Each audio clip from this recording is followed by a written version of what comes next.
बिस्मिल्लाहिर्रहमानिर्रहीम। अस्सलाम वालेकुम नाज़रीन। इत्मीनान से नमाज़ नहीं पढ़ी तो नमाज़ नहीं पढ़ी गई। नाज़रीन, आज की वीडियो बहुत मालूमाती होने वाली है। वीडियो को अंत तक लाजमी देखिएगा। मेरे चैनल पर नए आने वाले सभी लोगों से दरख्वास्त है मेरे चैनल को लाइक सब्सक्राइब और वीडियो को शेयर लाजमी करें। तो चलते हैं अपनी वीडियो की तरफ। हज़रत अबू हुरैरा रज़ियल्लाहु ताला अन्हा से रिवायत है कि रसूल अकरम सल्लल्लाहु अलैहि वसल्लम मस्जिद में तशरीफ़ ले गए।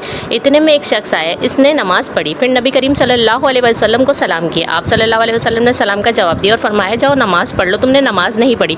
वो वापस चला गया और फिर इसी तरह नमाज़ पढ़ी जैसे पहले नमाज़ पढ़ी थी। फिर आया और नबी करीम सल्लल्लाहु अलैहि वसल्लम को सवाल किया। आप सल्लल्लाहु अलैहि वसल्लम ने फरमाया, जाओ नमाज़ पढ़ लो, तुमने नमाज़ नहीं पढ़ी। 3 मरतबा ऐसा ही हुआ। आखिर में इसने अर्ज़ किया, कसम इस ज़ात की जिसने आपको सच के साथ भेजा, इससे अच्छी नमाज़ नहीं पढ़ सकता, मुझे सिखलाइए। आप सल्लल्लाहु अलैहि वसल्लम ने फरमाया, तुम जब नमाज़ के लिए खड़े हो जाओ तो अल्लाहु अकबर कह देना, फिर आसानी से जितना कुरान तुझे याद है इसकी तिलावत कर लो, फिर अच्छी तरह से रुकू कर लो, फिर सर उठाकर पूरी तरह से खड़े हो जाओ, फिर इत्मीनान के साथ सजदा कर लो, फिर सजदे से सर उठाकर इत्मीनान के साथ बैठ जाओ। इसी तरह सारी नमाज़ पढ़ो।